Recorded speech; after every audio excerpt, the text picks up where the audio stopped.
Welcome, and thank you for being here. This is Sleepy Food Lore, where we slowly explore the stories behind everyday foods, the quiet histories that have unfolded over centuries, often without us even noticing. There is nothing you need to do right now. You do not need to take notes or remember anything in particular.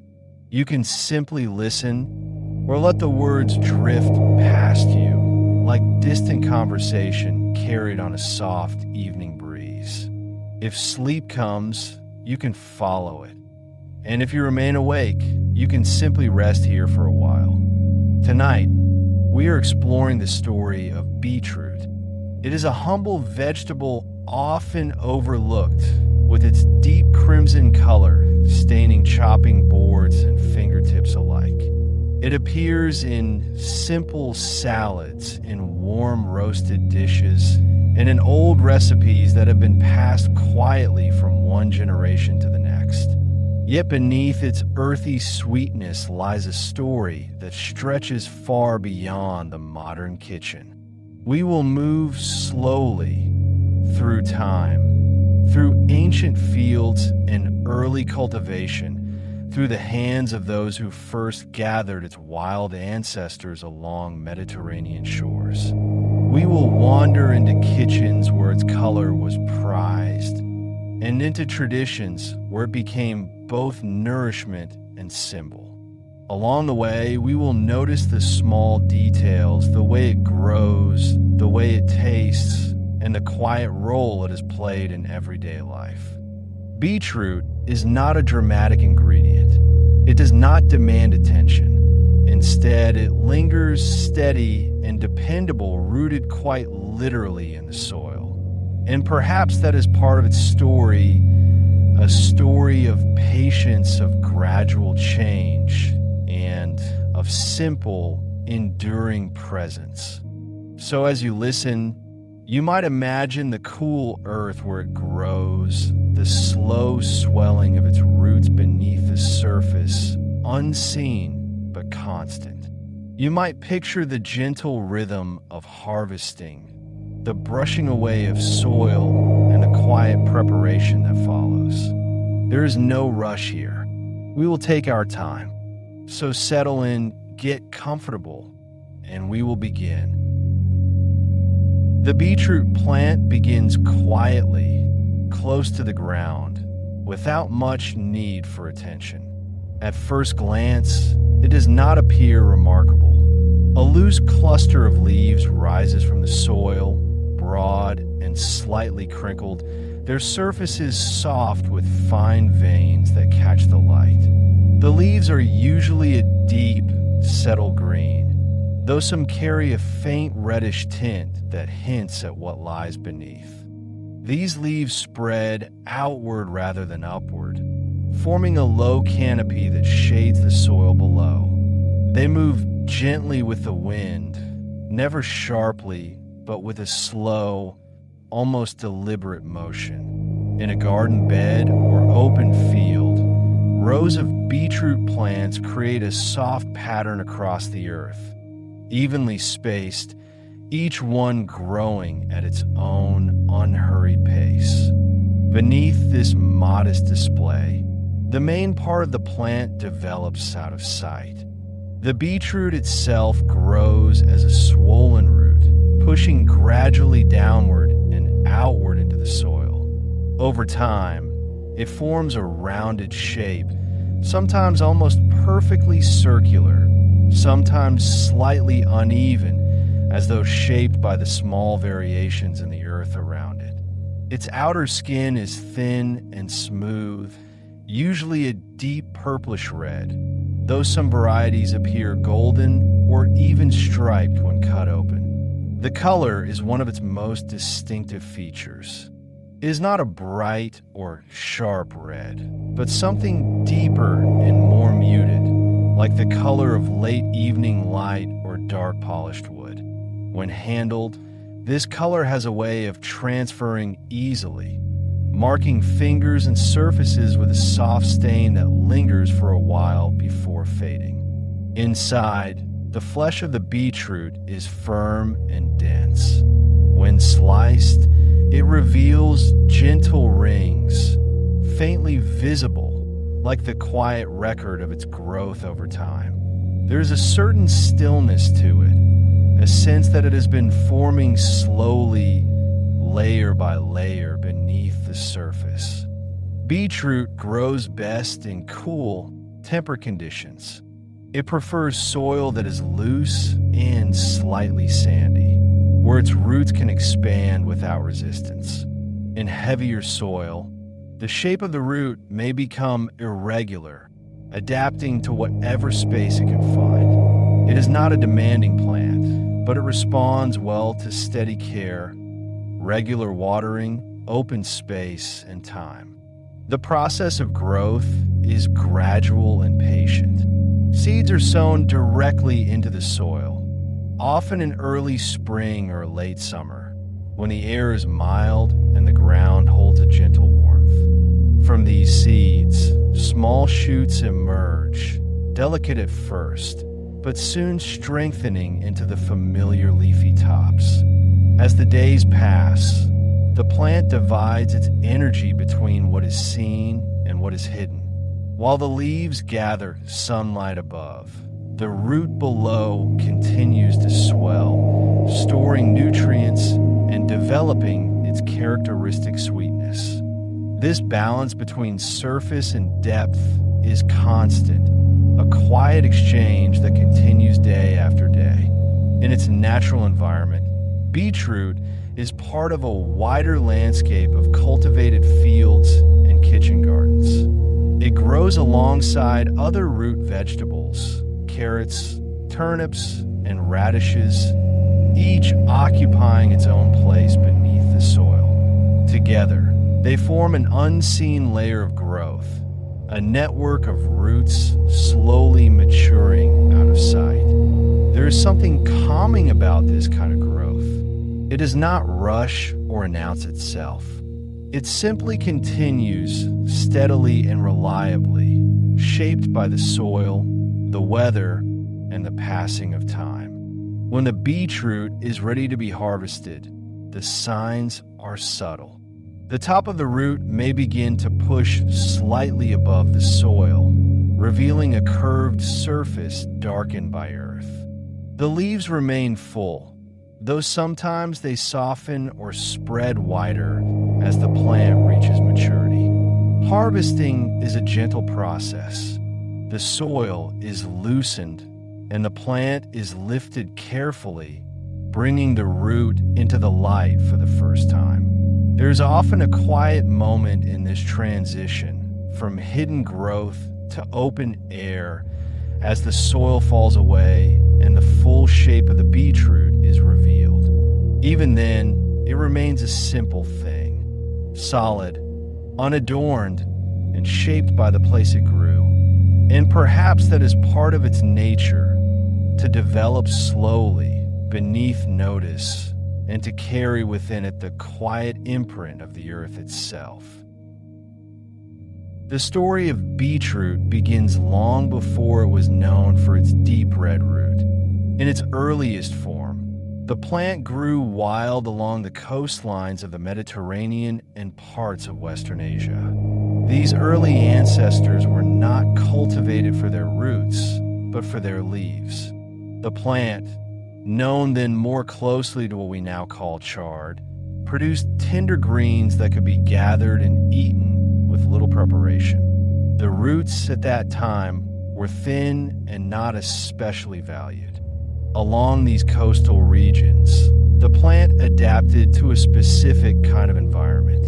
It grew in sandy, well-drained soils, often not far from the sea, where the air carried a faint trace of salt and the climate remained mild. The conditions were neither harsh nor overly rich, and the plant learned to thrive in this balance. It did not grow quickly, but it grew reliably. Early communities would have encountered these leafy plants as part of the natural landscape.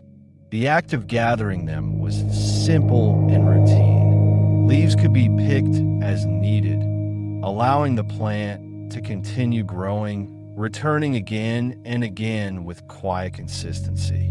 There was no urgency to harvest everything at once.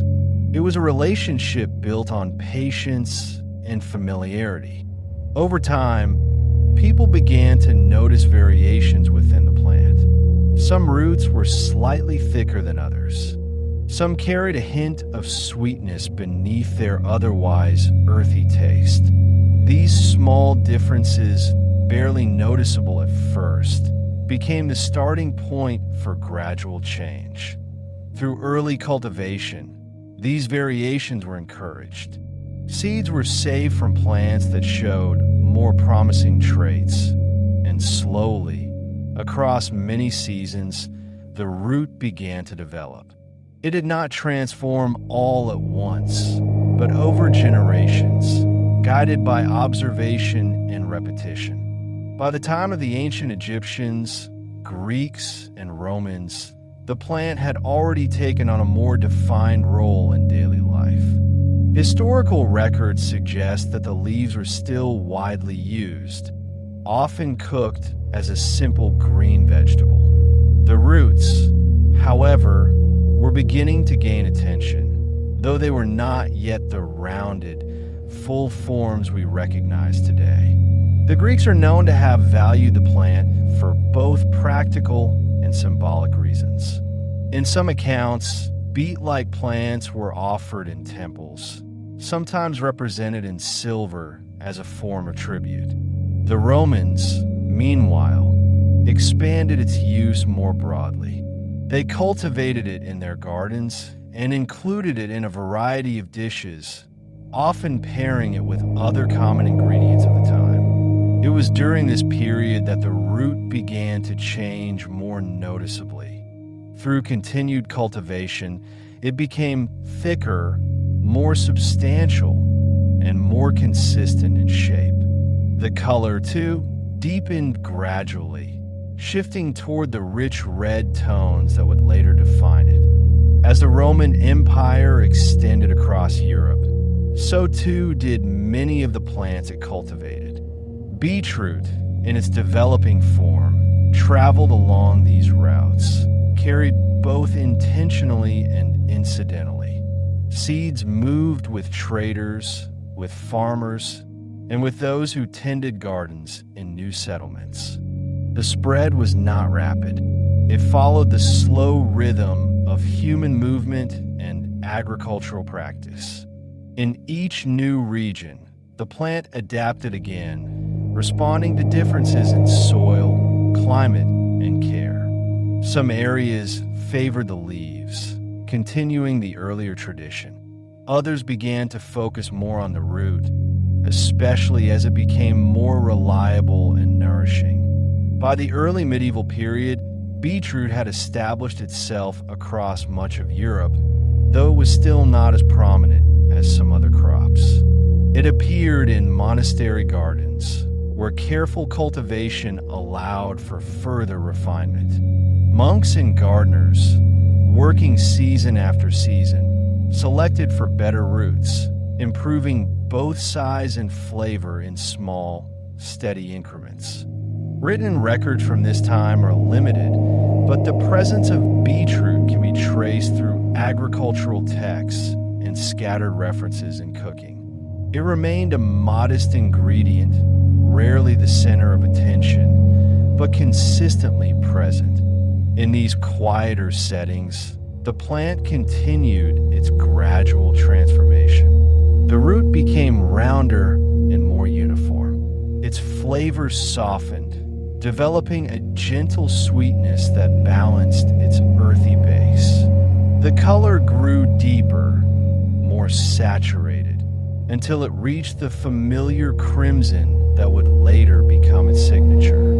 The spread of beetroot into northern and eastern Europe marked another stage in its journey. Cooler climates suited it well, allowing for steady growth without the stress of intense heat. In these regions, it became more integrated into everyday food traditions, often prepared in simple ways that highlighted its natural qualities. Even as it spread, beetroot retained a certain humility. It did not become rare or exotic. It remained accessible, grown in small plots and larger fields alike, adapting to the needs of those who cultivated it. What stands out in this early history is the pace of change. There are no sudden moments of transformation, no single point where the plant becomes what it is today. Instead, there is a long, continuous process shaped by observation, selection, and time. From a wild coastal plant valued for its leaves to a cultivated root slowly gaining recognition, beetroot's journey reflects a kind of quiet persistence. It grows, as it always has, without urgency. And over centuries, almost unnoticed, it becomes something familiar. As beetroot became more familiar across different regions, it also began to gather small layers of meaning. These were not grand or dramatic stories, but quieter associations, shaped by everyday life and simple observation. Much of this symbolism comes from its appearance, its color, its growth beneath the soil, and the way it reveals itself only when lifted from the ground. The deep red of beetroot has long invited comparison to blood. This connection, while subtle, appears in different traditions over time. In some cultures, foods with rich red tones were thought to support strength and vitality, simply because they resembled what sustained life itself. Beetroot, with its dark, staining color, seemed to fit naturally into this idea. It was sometimes included in meals intended to restore energy or support recovery, not through formal medicine as we understand it today, but through a quieter kind of belief that appearance and function might be gently linked. In parts of Eastern Europe, beetroot became associated with warmth and sustenance, especially during the colder months. Dishes like borscht, slow-cooked and deeply colored, were more than just nourishment. They carried a sense of comfort, something steady and reliable in the midst of long winters. Over time, the beetroot within these meals came to represent that same quiet reassurance. There are also traces of beetroot appearing in older folk practices, particularly those connected to affection and relationships. In some traditions, sharing beetroot or including it in a meal was thought to encourage closeness. The reasoning was rarely stated outright, but it may have been linked again to its color, a soft echo of the heart, of warmth, of something shared between people. These ideas were never fixed or universal. They shifted from place to place, often blending with local customs and beliefs. In many cases, they were not written down, but passed along through habit, through the simple act of preparing and serving food in familiar ways. Beetroot's growth beneath the soil also lent itself to quieter forms of symbolism. Hidden as it develops, it reflects a kind of patience, a process that unfolds out of sight. For some, this became a gentle reminder that not all growth needs to be visible to be real. That change can happen slowly, beneath the surface, without drawing attention. This idea appears occasionally in agricultural traditions, where root vegetables were seen as steady and grounding. They did not reach upward like grains or fruiting plants. Instead, they moved downward, anchoring themselves, drawing nutrients from the earth. Beetroot, in this sense, became part of a broader understanding of balance between what is seen and what remains hidden. Even its staining quality found a place in small, practical folklore. The deep color that lingered on hands and surfaces was sometimes used as a natural dye, and in doing so, it left a visible trace of its presence. There is something quietly symbolic in that as well, a reminder that certain things once encountered are not easily forgotten. At times, beetroot was also linked to simplicity and humility. It was never considered a rare or luxurious food. It grew easily, stored well, and could be prepared without complication. In this way, it became part of everyday life rather than special occasions. Its symbolism, if it can be called that, remained grounded in the ordinary. And yet, within that ordinariness, there's a kind of quiet consistency.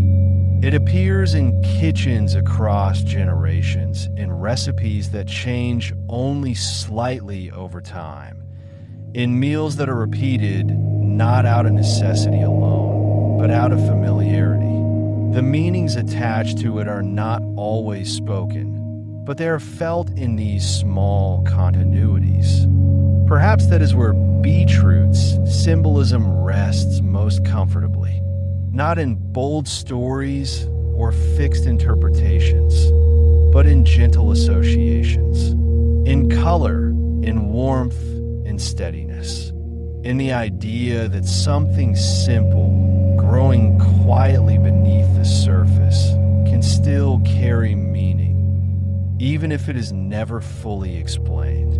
And like the plant itself, those meanings do not demand attention. They simply remain soft, steady, and close to the earth. As beetroot continued to develop from its early forms, its presence began to move more steadily across Europe. This movement followed the same quiet paths as many other cultivated plants along trade routes, through migration, and within the routines of farming communities. It did not arrive all at once in any single place, but appeared gradually, becoming familiar over time rather than introduced with intention or notice. During the later Roman period, beetroot was carried further inland, beyond the Mediterranean regions where it first grew wild.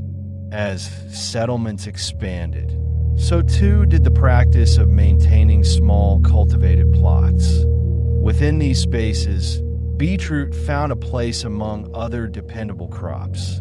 It adapted to new soils and slightly cooler climates, continuing its slow transformation as both leaf and root were used in everyday cooking. In the early medieval centuries, its movement became closely tied to monasteries and enclosed gardens. These spaces acted as quiet centers of agricultural knowledge, where plants were grown, observed, and preserved. Beetroot, still modest in form, benefited from this careful attention. Monks and gardeners selected seeds with patience, encouraging more consistent roots and a gentler flavor, allowing the plant to settle more firmly into the food culture of the time. As it spread into northern Europe, beetroot encountered cooler, shorter growing seasons. Rather than limiting its growth, these conditions suited it well. The plant continued to develop steadily, and in these regions, the root began to take on greater importance. It stored well through the colder months, making it a reliable source of nourishment when fresh foods were less available. Its role shifted slightly here, from a secondary ingredient to something more central in daily meals. By the late medieval and early modern periods, beetroot had become a familiar presence across much of the continent. It appeared in household gardens, in small farms, and in local markets. Its preparation remained simple, often boiled or roasted, sometimes combined with other root vegetables. There is little need to alter it significantly.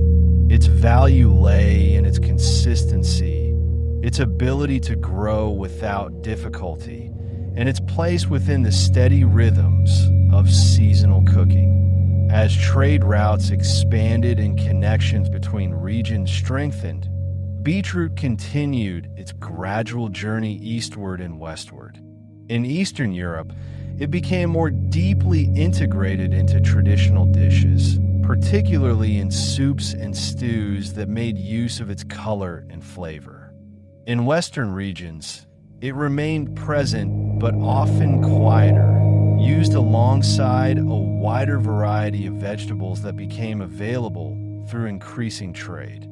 The development of agriculture in the early modern era brought small but noticeable changes. With more structured farming practices, beetroot was cultivated with greater intention. Different varieties began to appear, shaped by local preferences and conditions. Some were grown for their size, others for their sweetness, and others still for their color. These variations did not replace one another, but existed side by side, reflecting the diversity of the regions in which they were grown. By the time beetroot reached broader global awareness, it had already undergone centuries of gradual refinement. Its movement beyond Europe followed familiar patterns of exploration and exchange. It traveled with settlers and traders, adapting once again to new environments. In each place, it retained its essential nature, even as it adjusted to different soils and climates. In more modern settings, beetroot found its way into both traditional and evolving cuisines. It remained a common ingredient in home cooking, but also began to appear in more varied forms. Its natural color drew attention, and its flavor, once considered purely earthy, was appreciated in new ways. Yet even with these changes, its presence never became overwhelming. It remained grounded, used in ways that suited its character. Across all of these movements, what remains most noticeable is the steady pace. Beetroot does not rush into prominence or fade into obscurity. It moves with time, shaped by the people and places it encounters, but never entirely changed by them. From coastal beginnings to monastery gardens to fields across continents, its journey is not defined by sudden shifts, but by quiet continuation. And even now, it carries that same sense of gradual belonging wherever it grows. The growing of beetroot begins with a small and unassuming seed. Each seed is dry and irregular in shape, more like a tiny cluster than a single point. When held in the hand, it does not suggest much on its own. It carries no scent, no color that stands out, and no immediate sign of what it will become. And yet, within it, the entire process has already begun, waiting only for the right conditions. The soil is prepared first, is loosened and turned over, allowing air to move through it more easily. Stones are removed, and the surface is leveled, not perfectly, but enough to create a gentle, even bed. Beetroot prefers soil that is soft and open, where its roots can expand without resistance. If the ground is too compact, the shape of the root will adjust, growing around whatever it encounters. Once the soil is ready, shallow lines are drawn across its surface. These rows are spaced with care, leaving room for each plant to grow without crowding the others. The seeds are placed into these lines, one by one or scattered lightly, and then covered with a thin layer of soil. Water follows, not in excess, but enough to settle the soil around the seeds. The surface darkens slightly as it absorbs the moisture, and then the waiting begins. There is little to see at this stage. The work is mostly hidden, unfolding beneath the ground where the seeds begin to soften and open. After some time, small shoots appear. They emerge gradually, pale at first, then deepening in color as they reach toward the light. The first leaves are simple and delicate, unlike the fuller leaves that will follow.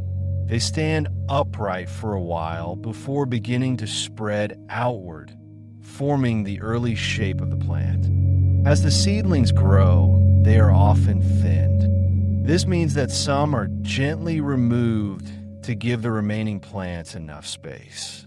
It is a quiet adjustment done without urgency. Each plant that remains is given room to develop fully, without competing too closely for light, water, and nutrients. Watering continues at a steady pace.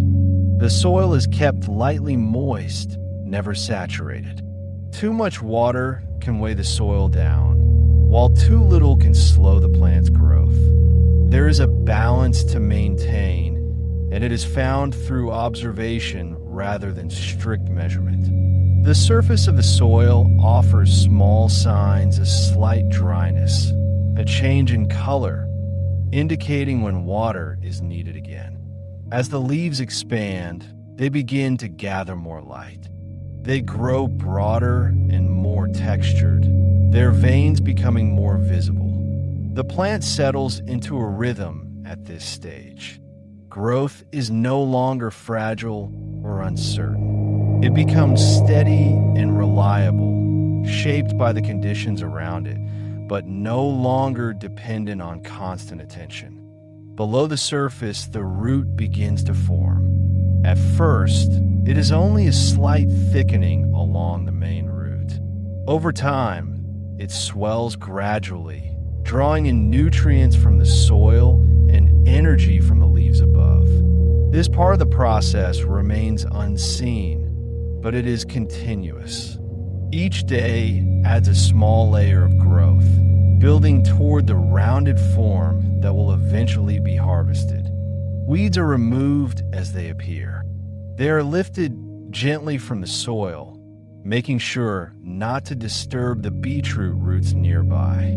This keeps the space clear, allowing each plant to continue growing without unnecessary competition. It is a simple task, repeated as needed, part of the ongoing care that supports the whole process. As the weeks pass, the top of the beetroot may begin to show. A small portion of the root pushes just above the soil line, its dark surface visible beneath the leaves. This is one of the first clear signs of its development. The plant, which once seemed all leaf and surface, now reveals what it has been forming below. The size of the root can be judged gently, without pulling it from the ground. A careful brushing of the soil around its top gives a sense of its progress. Some are left to grow larger, while others may be harvested earlier when they are smaller and more tender. There is no single moment that defines readiness. It depends on preference, on timing, and on the quiet decisions made along the way. When it's time to harvest, the process remains simple. The soil is loosened slightly around the base of the plant. Then, with a steady and careful motion, the beetroot is lifted from the ground. The leaves are held close to where they meet the root, and the entire plant rises together, bringing the hidden portion into view. Soil clings lightly to the surface. It is brushed away by hand or rinsed with water, revealing the smooth skin beneath. The color, once muted by the earth, becomes more visible, deep, and even shaped by the conditions in which it grew. The leaves can be trimmed, though they are often kept for use as well. Nothing about the plant is wasted. Each part has its place, whether used immediately or set aside for later. The harvested beetroots are then gathered, sometimes stored in a cool, dark place where they can remain for some time without losing their quality. And then, the space they leave behind returns to stillness. The soil settles again, lightly marked by where each plant once grew. In time, it may be prepared again, beginning the same process once more. Seed will be placed, water will follow, and the slow, steady rhythm will continue. There's a quiet consistency to this cycle. Nothing is hurried, nothing is forced. Each step follows naturally from the one before it, creating a process that is as calm as it is continuous. And within that process, the beetroot grows as it always has, slowly, quietly, and close to the earth. Over time, as beetroot was grown in different places and under different conditions, a number of distinct varieties began to appear. These variations are not dramatic at first glance. Most share the same general shape and structure: a rounded root, a cluster of broad leaves, and a steady way of growing. But with closer attention, small differences begin to emerge, shaped by soil, climate, and the preferences of those who cultivate them. The most familiar variety is the deep red beetroot. This is the one most often found in kitchens and markets. Its skin is dark and smooth, and its flesh carries that same rich color throughout. When cut, it reveals faint rings within, subtle but consistent. Its flavor is balanced, gently sweet, with an earthy depth that has become closely associated with beetroot as a whole. Alongside it, there are golden varieties. These grow in much the same way, but their color is softer, a warm yellow or light amber. The difference is noticeable, but not striking. When prepared, they do not release the same deep stain as red beetroot, and their flavor is often described as slightly milder. They offer a quieter presence, both in appearance and taste. There are also striped varieties, sometimes called by names that reflect their pattern. When sliced, they reveal alternating rings of red and white, arranged in a gentle, circular pattern. From the outside, they appear similar to other beetroots, but within, they carry this subtle variation. The pattern softens as they are cooked, but when raw, it remains clearly visible, adding a small point of interest without changing the overall nature of the vegetable. Some varieties are grown for their size. These may develop into larger roots, expanding further within the soil before being harvested. Others are selected to remain smaller and more uniform, often chosen for earlier harvesting. The difference here is less about appearance and more about timing, when they're ready to be gathered and how they are used. There are also variations in shape. While many beetroot are rounded, some grow slightly elongated, forming a more oval or cylindrical shape. This often depends on the conditions in which they grow, as well as the specific type being cultivated. These shapes do not change the plant's character, but they offer small practical differences when it comes to preparation.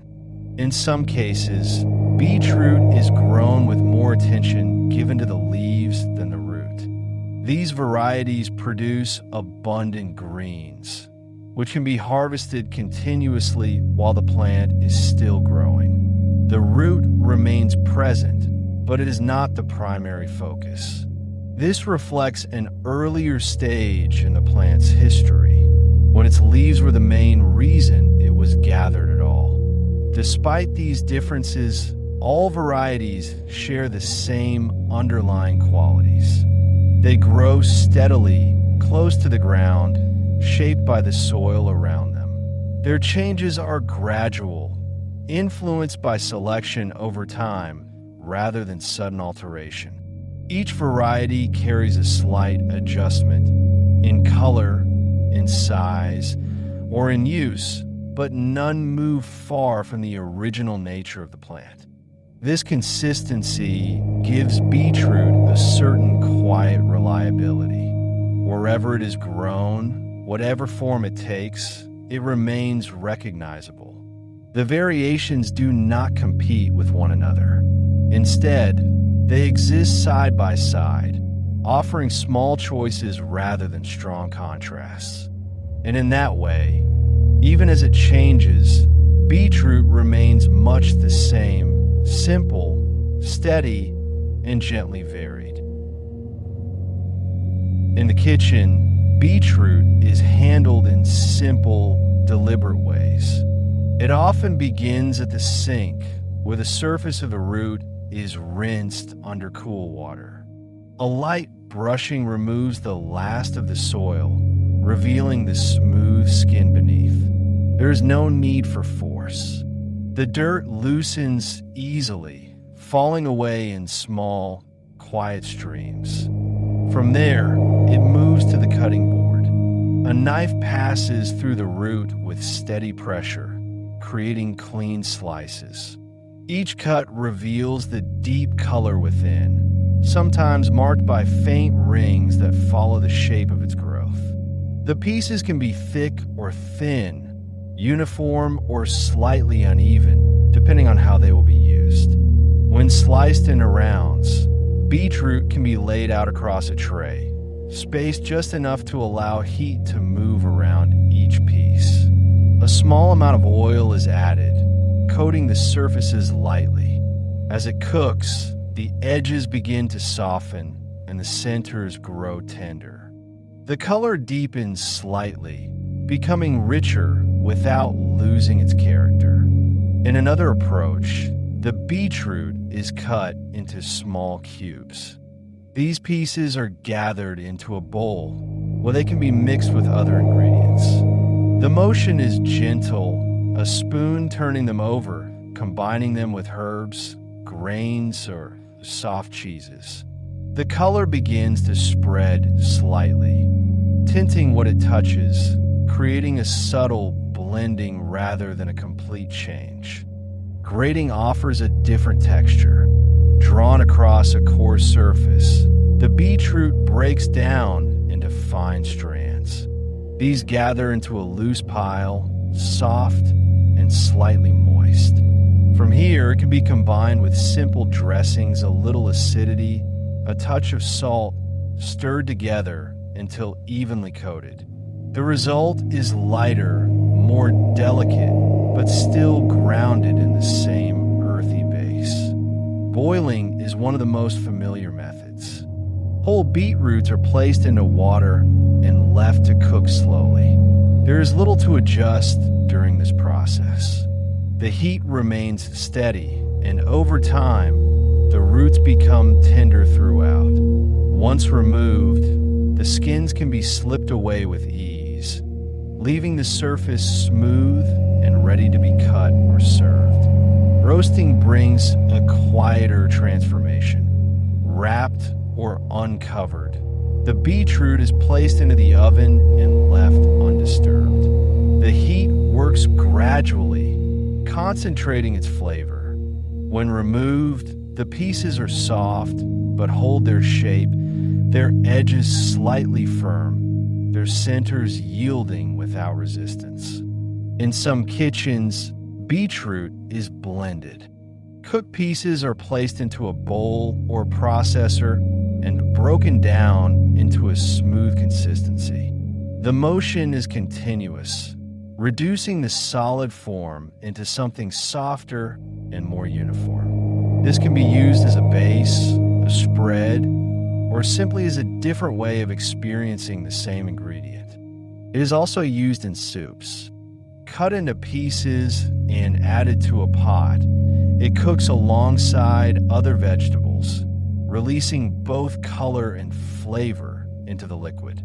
Over time, the broth takes on its deep red tone, becoming steady and even. The ingredients soften together, creating something cohesive, where no single part stand apart too sharply. Pickling follows a slower path. Slices or whole beetroots are placed into a prepared liquid, often slightly acidic, and left to rest. There is no immediate change. Instead, over time, the flavor shifts gently, becoming brighter while still retaining its original depth. The process is quiet and patient, unfolding over hours or days. Even the leaves find their place. They are rinsed, trimmed, and cooked briefly, much like other greens. The stems may be sliced and softened in a pan, followed by the leaves, which will down quickly. The result is simple and balanced, making use of what might otherwise be set aside. In salads, beetroot is combined with contrasting textures. Soft pieces are placed alongside crisp leaves, or mixed with grains that hold their shape.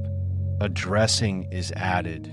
Then everything is turned together slowly, just enough to bring the elements into balance. The beetroot does not disappear into the dish. It remains distinct, but connected to what surrounds it. There are also quieter preparations. Beetroot sliced thinly and arranged without much addition. A small amount of seasoning, perhaps a light drizzle of oil, and nothing more. In these moments, the focus remains on the ingredient itself, its texture, its color, and its steady, familiar taste. Across all of these methods, the actions remain simple. Washing, slicing, mixing, cooking. Each step follows the next without urgency. There is no need to rush the process or alter it beyond recognition.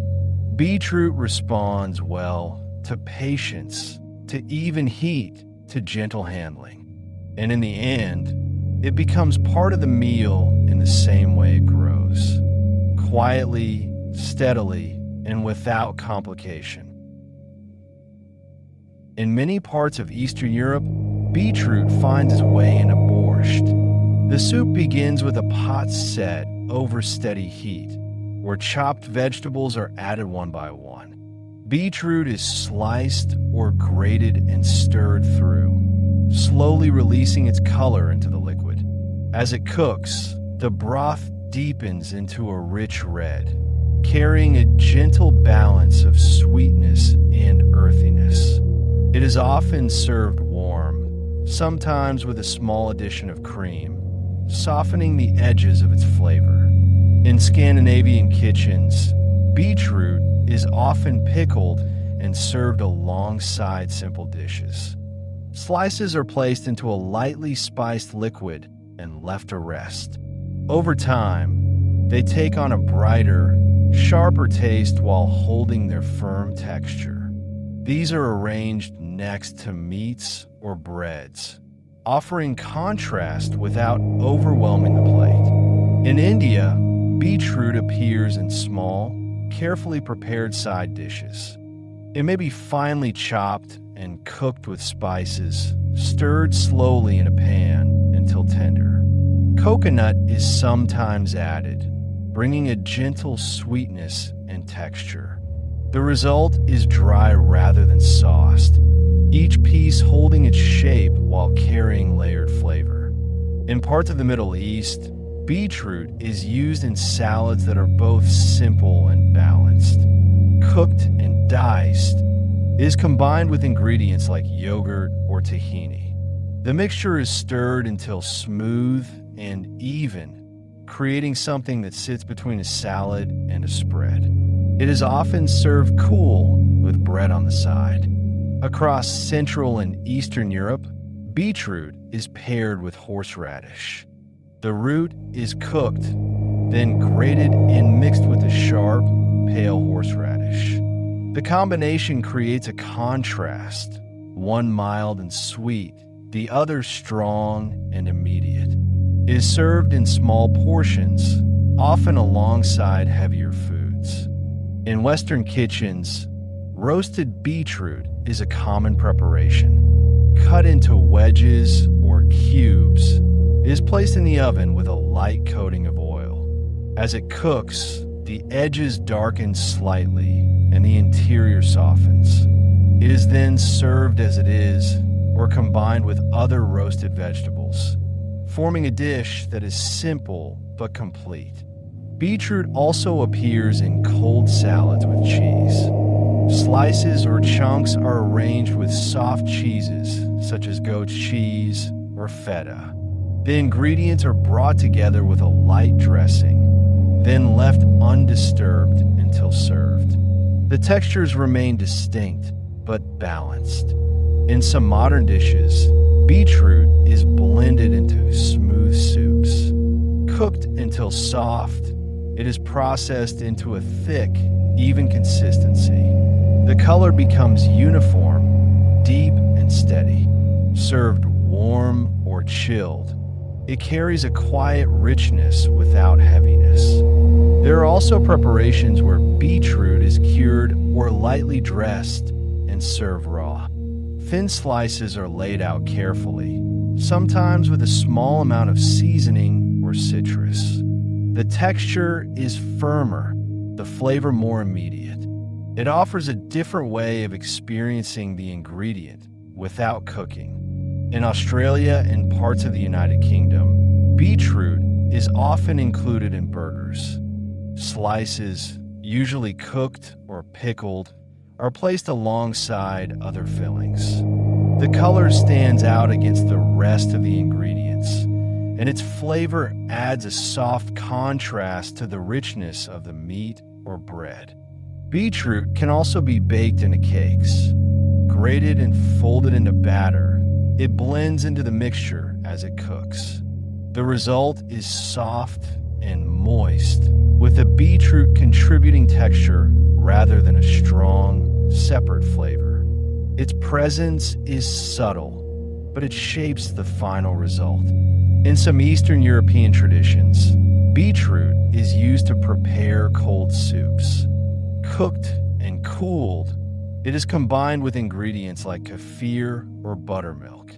The mixture is pale in some areas, deeper in others, depending on how it is stirred. It is served chilled, often during warmer months.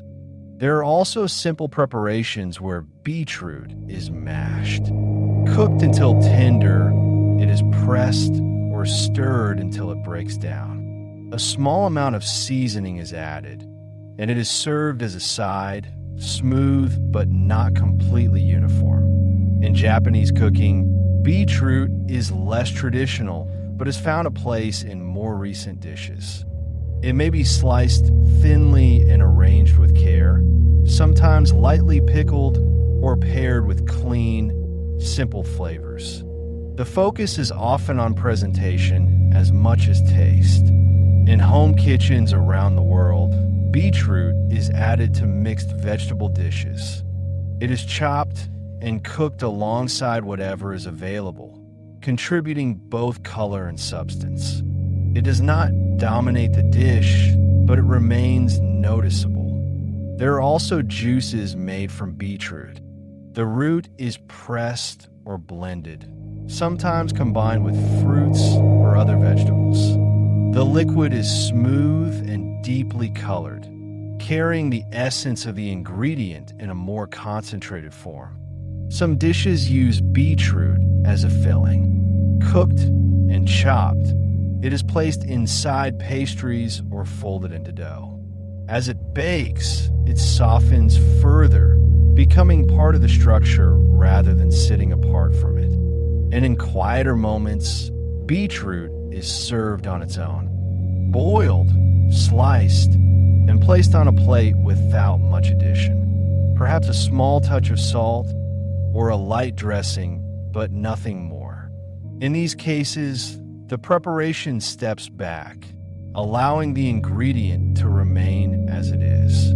Across all of these dishes, There is no single defining method. Beetroot moves easily between styles of cooking, adjusting without losing its identity. It can be central or supportive, smooth or textured, warm or cold.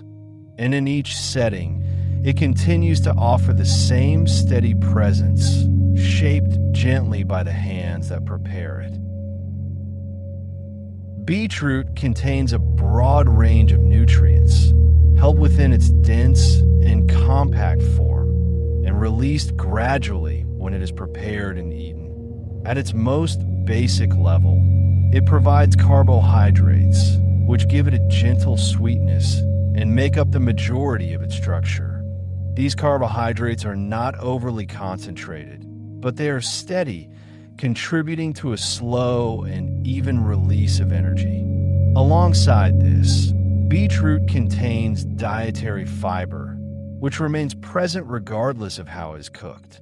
This fiber supports digestion by adding structure and slowing the movement of food through the body, creating a more gradual process rather than a rapid one. There are also small amounts of protein, though not in a quantity that defines the ingredient, and only trace levels of fat. What stands out more clearly are the minerals it carries. Beetroot contains potassium, which is involved in maintaining fluid balance and supporting normal muscle function. It also provides manganese, a trace mineral that plays a role in metabolic processes, and smaller amounts of iron, magnesium, and phosphorus. These minerals are distributed evenly throughout the root, not concentrated in any one area, but present as part of its overall composition. One of the more distinctive components of beetroot is its naturally occurring nitrates. These compounds are absorbed from the soil as the plant grows and become part of its internal structure. When consumed, nitrates can be converted within the body into nitric oxide, a molecule associated with the relaxation of blood vessels.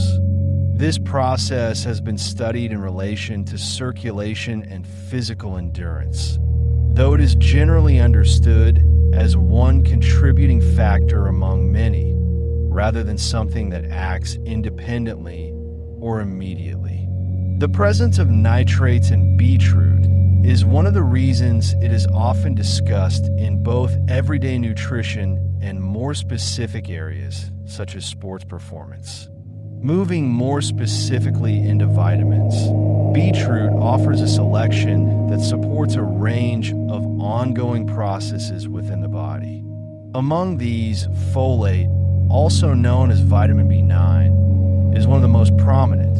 It plays a role in cell division and the formation of DNA, making it particularly relevant in periods of growth and repair.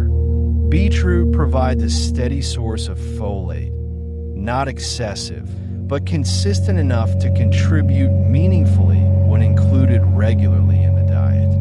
Vitamin C is also present, though in moderate amounts. It is associated with immune function and the maintenance of skin and connective tissue.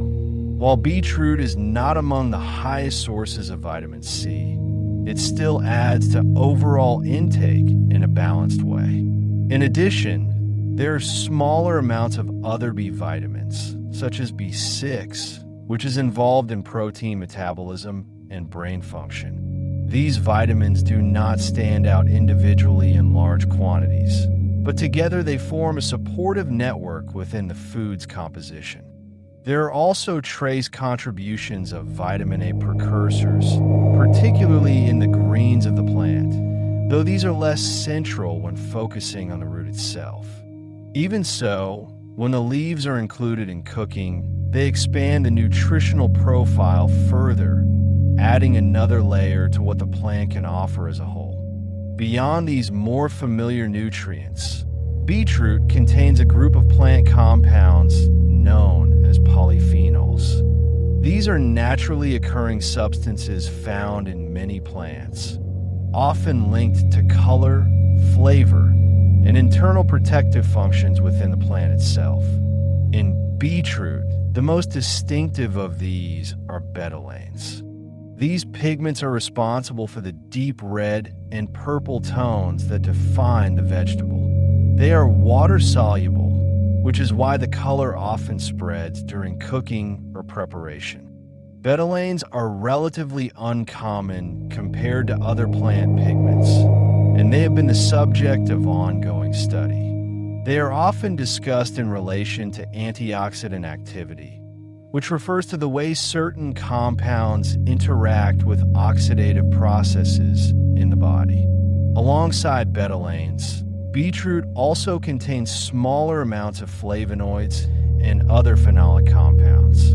These are present in less noticeable quantities, but they contribute to the overall profile in a quiet and supportive way. It is important to understand that these compounds do not act in isolation. They exist as part of a wider system within the food, interacting with its fiber, vitamins, and minerals. Their effects are not immediate or dramatic, but part of a gradual and cumulative process that comes from regular inclusion in a varied diet. The way beetroot's nutrients and compounds are understood has shifted over time, moving from observation to more detailed study. In earlier traditions, its value was recognized through experience rather than analysis. It was seen as a strengthening food, something that could be relied upon, particularly in colder seasons or during times when other fresh foods were less available. Its deep color and earthy taste contributed to this perception, suggesting a kind of grounded nourishment. In more recent contexts, scientific research has provided clearer descriptions of what beetroot contains and how it may function within the body. Its nitrates, polyphenols, vitamins, and minerals are now studied individually and in combination. This has led to a more detailed understanding, but not necessarily a change in its overall role. It is still viewed as a supportive food rather than a dominant one. It does not act quickly or replace other elements of a balanced diet. Instead, it contributes quietly, adding to a broader pattern of eating that values consistency over intensity. Its nutrients are absorbed as part of meals, working alongside those from other foods rather than standing apart. And in that sense, beetroot remains much as it has always been, a source of steady nourishment, shaped by the soil, carrying within it a complex but balanced composition, offered without urgency, and best understood over time. There's a quiet sense of balance that runs through the nature of beetroot, not balance in a precise or measured way, but something more gradual, something that unfolds over time rather than appearing all at once. It can be seen in the way the plant grows, dividing its energy between what rises above the soil and what develops beneath it, never favoring one completely over the other. This same quality can be felt in the way it is used. Beetroot rarely stands alone as the center of attention. It is often placed alongside other ingredients, mixed into dishes, or prepared in ways that allow it to settle into the background just enough. It contributes without taking over, adding depth without requiring focus. There is a steadiness in that role, a kind of quiet participation rather than prominence. Even in its flavor, there is a balance. It carries a gentle sweetness, but one that is grounded by an earthy depth. Neither aspect dominates. Instead, they exist together, creating something that feels complete without being sharp or overwhelming. This balance does not shift suddenly. It remains consistent, whether the beetroot is roasted, boiled, or served cold. There is also a sense of balance in its pace. Nothing about beetroot is immediate. It grows slowly. It cooks without urgency, and it is often prepared in ways that encourage a steady rhythm. There's time in each step, time for the soil to shape it, for heat to soften it, for flavors to settle. It does not respond well to rushing, and it does not ask for it. In a quieter way, this can act as a small reminder. Not every process needs to be accelerated. Not every result needs to arrive quickly. Some things develop more fully when they are allowed to take their time, when each stage is given space to unfold without interruption. Beetroot reflects this without explanation. It does not present itself as an example or a lesson. It simply exists in this way, consistent and unchanged, whether noticed or not. Its balance is not something it tries to achieve. It is simply part of what it is. And perhaps that is where its value quietly rests. Not in standing out or in offering something immediate, but in maintaining a steady presence, one that brings things together without drawing attention to itself. Beetroot moves quietly across the world, appearing in different regions in ways that reflect local habits and conditions. In Eastern Europe, it holds a steady and familiar place in everyday cooking. It is often prepared in soups, where it is sliced or grated and added early, allowing its color and flavor to spread through the dish. It is also served cold, combined with dairy or herbs, or preserved for use across the colder months. Here, beetroot is not treated as unusual or decorative. It is part of regular meals, prepared in ways that have changed very little over time.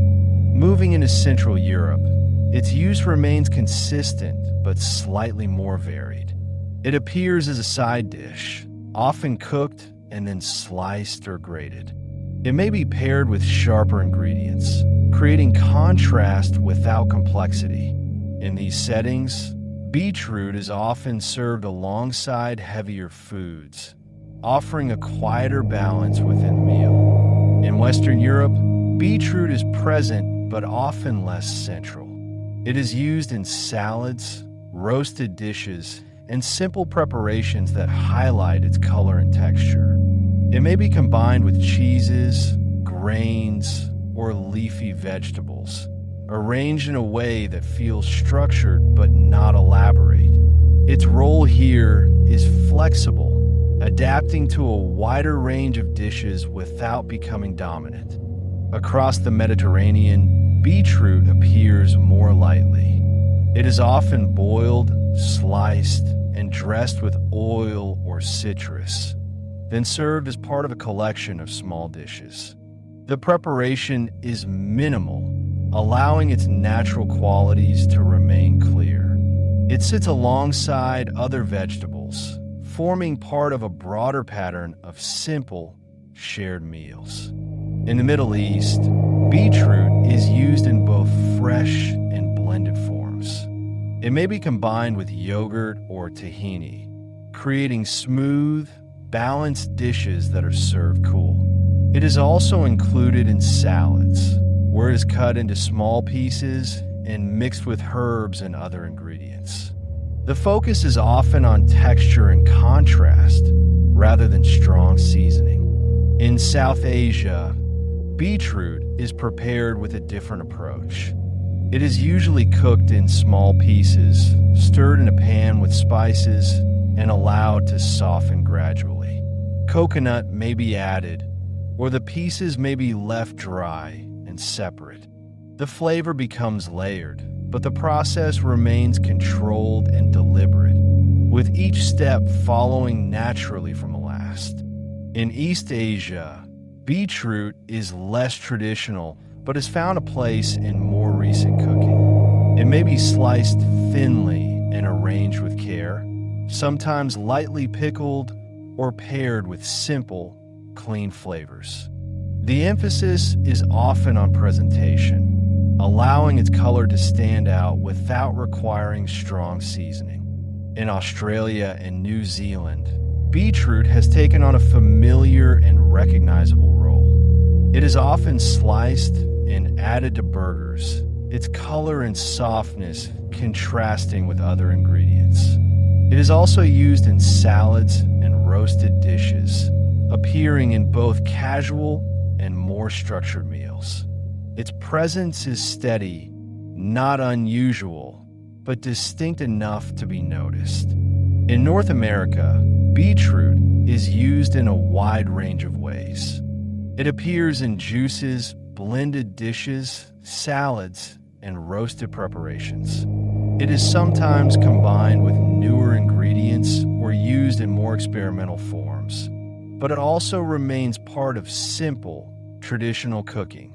Its use shifts depending on the setting, but its character stays much the same. Across these regions, the differences are clear, but they are not extreme. Beetroot adjusts to each place without losing its identity. It takes on small changes in preparation, in pairing, and in presentation, but it remains recognizable in every form. And as it moves from one region to another, it continues in the same quiet way, not leading, not following, but simply fitting into the spaces where it is placed, steady, adaptable, and unchanged at its core. In the present day, beetroot remains a familiar and widely available ingredient. It is found in supermarkets, local markets, and home gardens, appearing in both raw and prepared forms. It may be sold loose, with traces of soil still on its surface, or trimmed and packaged for convenience.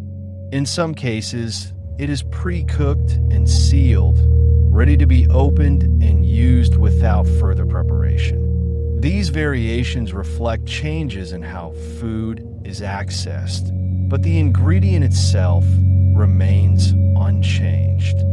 Its preparation has adapted to modern routines.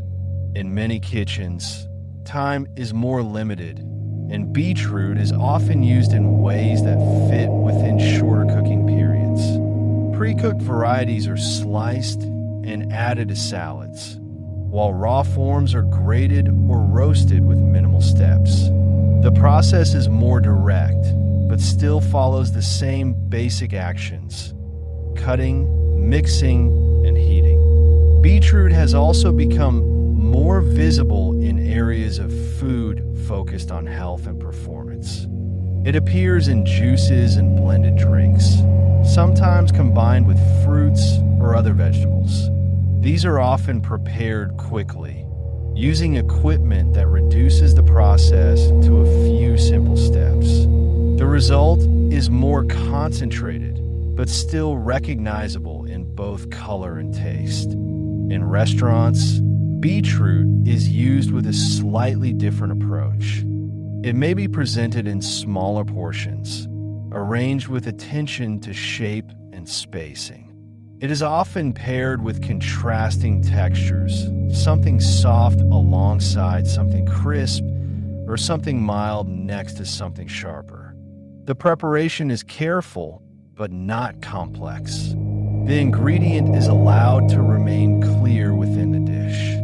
At the same time, it continues to exist in everyday meals without much change. It is roasted in home ovens, added to salads, or served as a side dish with little adjustment.